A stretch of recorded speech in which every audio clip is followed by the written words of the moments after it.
Welcome kwenye channel yetu pendwa kabisa ya movie za kutafsiriwa za Kiswahili. Hapa umefika kwa DJ Mswahili. Utapata movie kali zilizotafsiriwa Kiswahili, za kuchekesha, za kutisha, action kali, bila kusahau animation za watoto. Usisahau kusubscribe, kulike na kucomment. Baada ya kuondoka kwa Avenger wa zamani, dunia inabaki bila walinzi wakuu wa serikali, na mashirika ya kisiri yanajaribu kupanga mpango wa kuanza kujaza pengo hilo. Lakini mambo yanaenda kombo. Katikati ya vurugu hizi, mwanamke mwenye nguvu serikalini aitwaye Valentina aanza kuficha siri hatari kuhusu mradi wa kutengeneza binadamu mwenye nguvu za ajabu. Hadithi inaanza na Yelena, dada wa Natasha, akiwa kwenye misheni ya siri. Hata hivyo, Yelena ameanza kuhisi maisha yake hayana mwelekeo. Wakati huo huo, tunamuona Valentina anakaribia kufichuliwa makosa yake. Anaamua kufuta ushahidi wote kwa njia ya kikatili sana. Anamtuma Yelena, John Walker, Ghost na Taskmaster kwenye kituo cha siri. Anadai ni misheni ya kawaida, lakini wanapofika huko wanagundua ukweli wa kutisha. Hawakuwa kwenye kazi ya kufanya, bali walitumwa kufa ili siri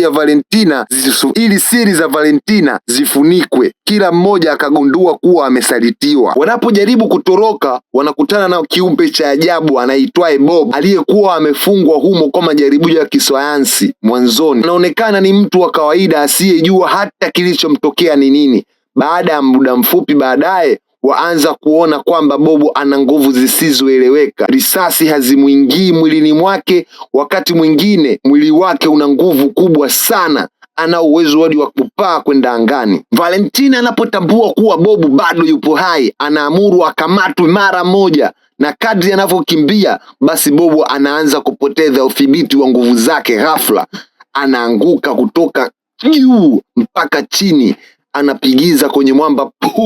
Hapa ndipo siri inafichuka. Bob ndiye mradi wa kisayansi ule wa siri wa kutengeneza binadamu mwenye nguvu anazoweza kumzidi hata Avengers wengi. Wakati huo, Bucky ajulikanaye kama Winter Soldier waingia kwenye hadithi. Baada ya kugundua njama za Valentina, wanaamua kuingia na kusaidiana. Wote kwa pamoja wanaunda kikundi chao cha wapiganaji kisicho rasmi. Hatimaye wanafika New York kwenye jengo la zamani la Avengers. Huko Valentina anamtangaza Bob kama ndiyo shujaa mpya wa dunia. Lakini tatizo kubwa, ndani ya Bob kuna upande wa giza unaoitwa Void, nguvu za uharibifu inayotokana na maumivu ya huzuni na kiwewe cha maisha. Bob anaposhindwa kudhibiti hisia zake, The Void achukua nafasi. Giza kubwa linaanza kutanda New York nzima.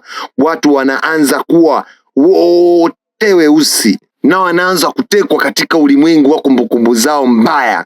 Zaidi ya jiji lote linaingia kwenye hali ya hofu. Yelena ndiyo anayechukua jukumu kubwa zaidi. Badala ya upiganaji wa ngumi, anaingia ndani ya ulimwengu wa akili ya Bob.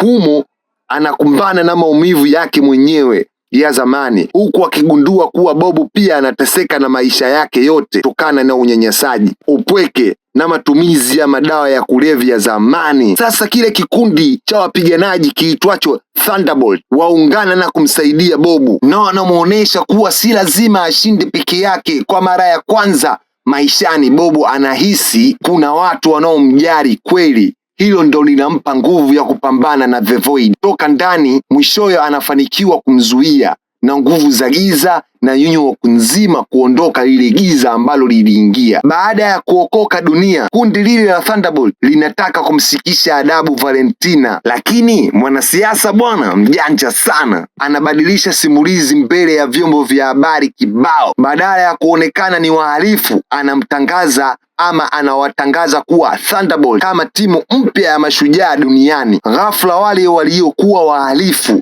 waliotakiwa kukamatwa, waliokataliwa, wangegeuka kuwa sura mpya ya matumaini. Mwisho tunaona hadithi ya Thunderbolt wanakubali kwa kishingo upande kwa kuwa ni timu mpya ya ulinzi wa dunia inayojulikana kama The New Avengers. Lakini kwa mbali Angani tunaona ishara ya hatari, inaonekana chombo chenye anga yenye nembo ya namba 4 ikijitokeza ikiwasili the Fantastic Four. First step na matukio yanayokuja makubwa. Usisahau kusubscribe, kubonyeza alama ya kengele, kulike na kucomment ili kuwa mwanafamilia wa DJ Mswahili. Karibu. Umefika kwa DJ Mswahili, utapata movie kali zilizotafsiriwa Kiswahili, za kuchekesha, za kutisha, action kali, bila kusahau animation za watoto. Usisahau kusubscribe, kulike na kucomment